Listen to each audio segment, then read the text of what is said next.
Hi, I'm Brady Held, the founder and CEO of Courtroom Animation. In this episode of Fireside Forensics, I'll be talking about the Jacob Blake case, an officer-involved shooting case that took place in the summer of 2020. I was retained by Officer Rustin Shesky's defense team in order to provide forensic analysis and forensic animation exhibits to better understand what occurred in this shooting. Ultimately, these exhibits were presented to the Wisconsin Department of Justice and the district attorneys in order to make the best possible decision on whether or not to press charges against Officer Shesky. Now, what I want to leave you with in this episode is that video evidence is extremely powerful, but often only tells part of a story.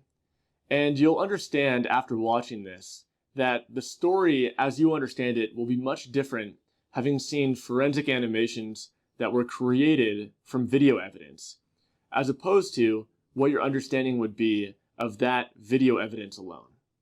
This is Fireside Forensics.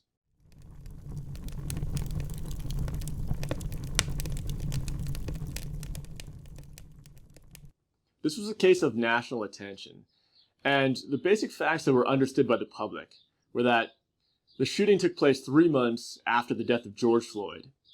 A white officer followed and shot a black man in the back 7 times.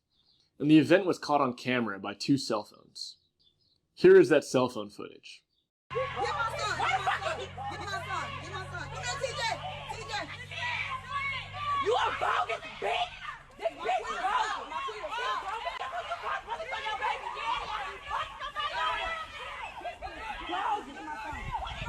Mom, get back! Mom! Mom! Mom! You have to get back!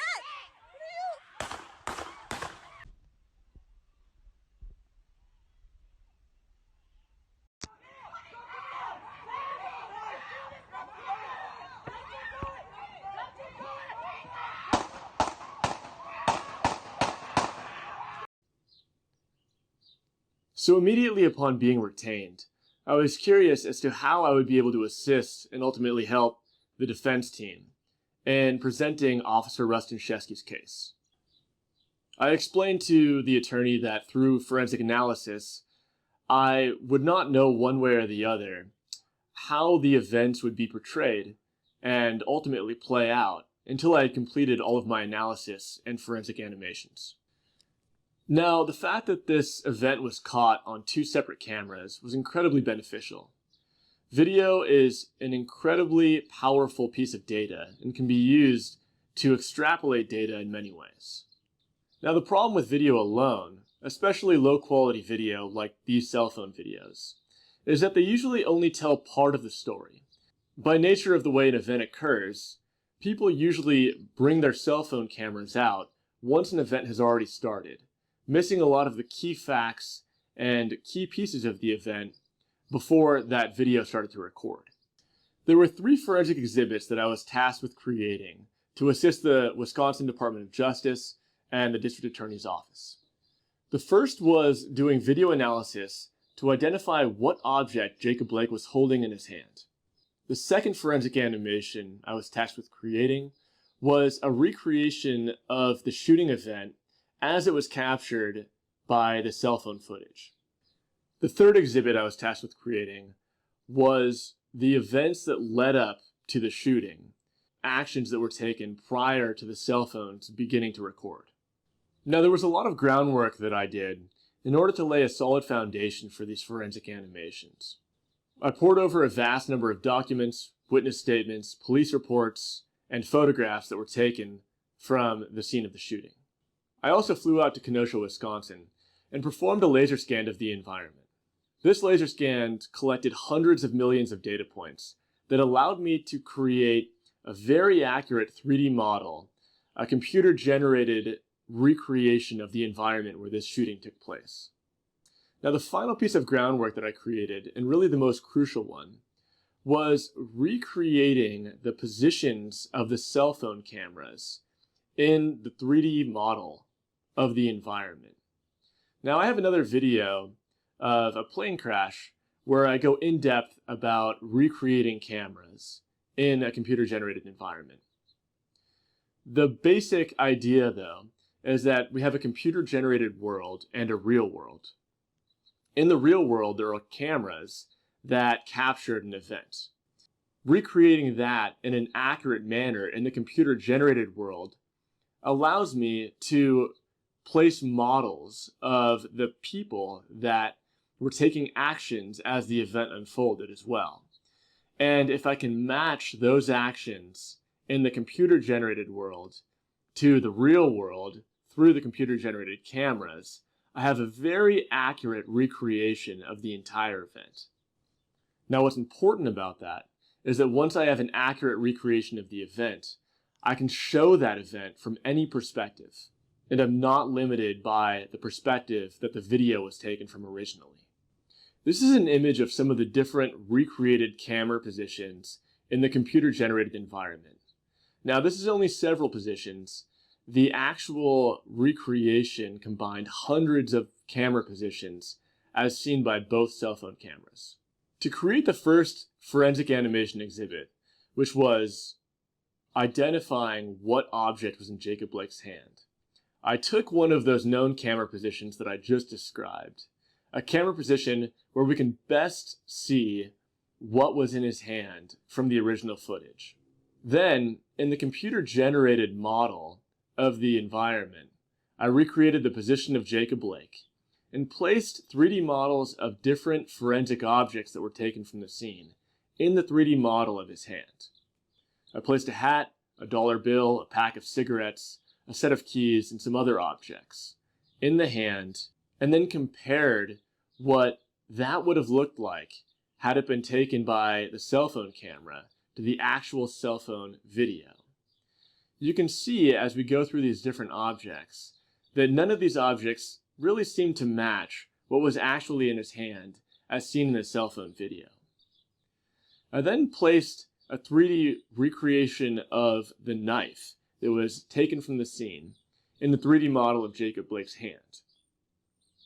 When we compare that 3D recreation to the actual cell phone footage, we can see that it is an almost identical match, and therefore the only object that could have been in his hand was the knife. Now, it was important to understand that Jacob Blake was holding that knife because it created a much more threatening situation for Officer Shesky.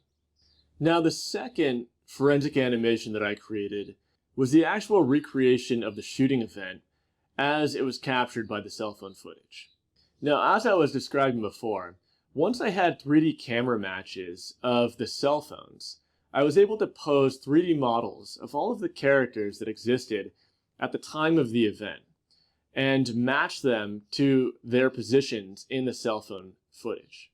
Here are some examples of those matches of the 3D computer-generated environment and characters to the people and actual poses in the cell phone videos.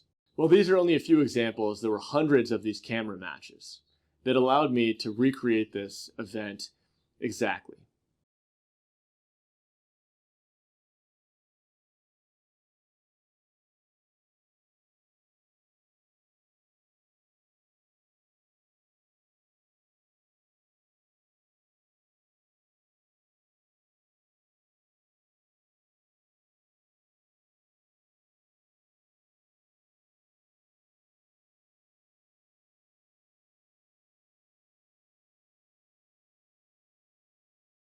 Now, what's so powerful about this is once the event is recreated, it can be shown from any perspective.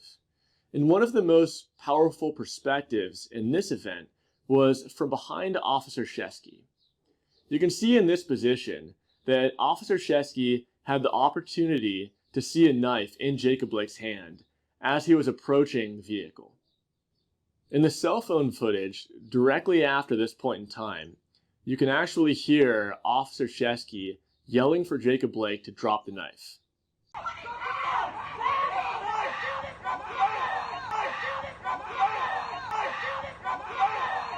Also, immediately following this point in time, Jacob Blake turns slightly and brandishes a knife under his own arm towards Officer Shesky. Here is the entire recreation of the shooting event.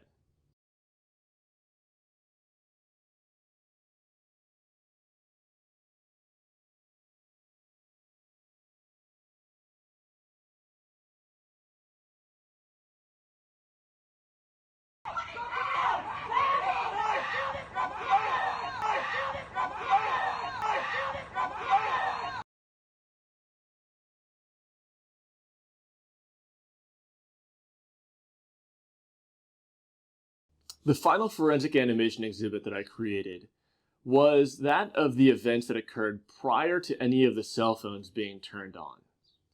Now, this exhibit shows the events leading up to the shooting, as corroborated by officer statements and witness statements. This animation was created in order to give the viewer context as to what occurred prior to the shooting. It begins with one of Jacob Blake's female associates pointing at Jacob Blake in the car and letting officers know that Jacob Blake is taking her car. As officers approach the vehicle, you can see Jacob Blake putting a child in the back seat of the vehicle that isn't his.